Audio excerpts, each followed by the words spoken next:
बेटी लगन गबै छी। सुनू गोटा। पर्वत ऊपर मृग चलिए गेल लंका गढ़ भेला इजोत हे पर्वत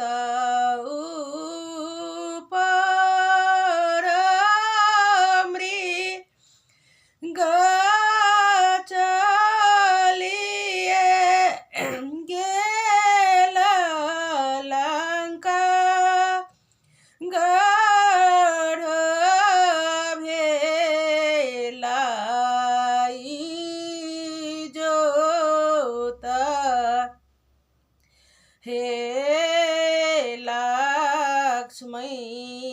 बेटी कुमारी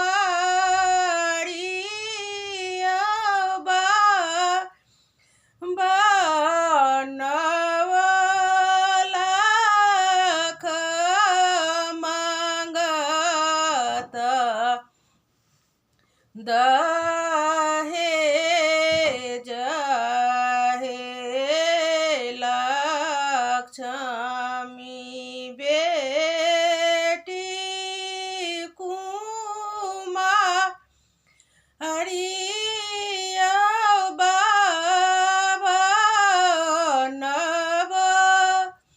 बनवलख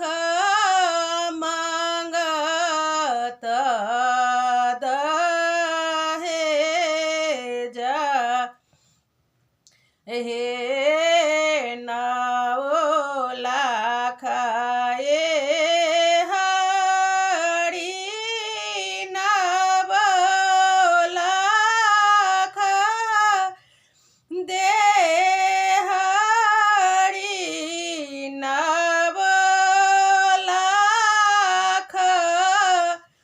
देव दहेज हे 9 लाख ए हरि 9 लाख दे हरि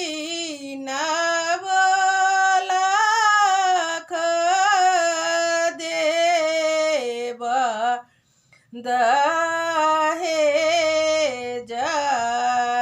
हे घड़िया जे दीतौं बेटी साड़िया जे देलाहूँ 12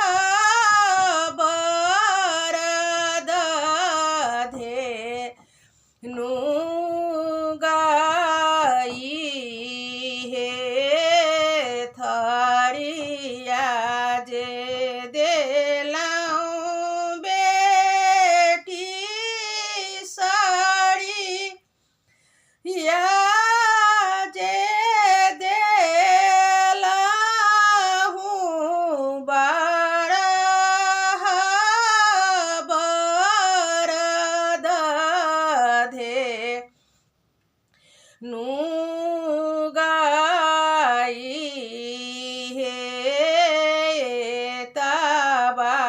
संपत्ति बाबा हमरो के देलाहूँ सरो बड़ दीता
सरोवर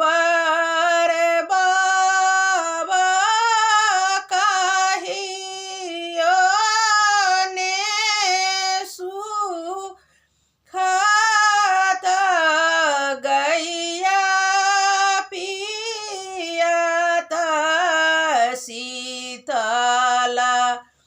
जूड़ी पा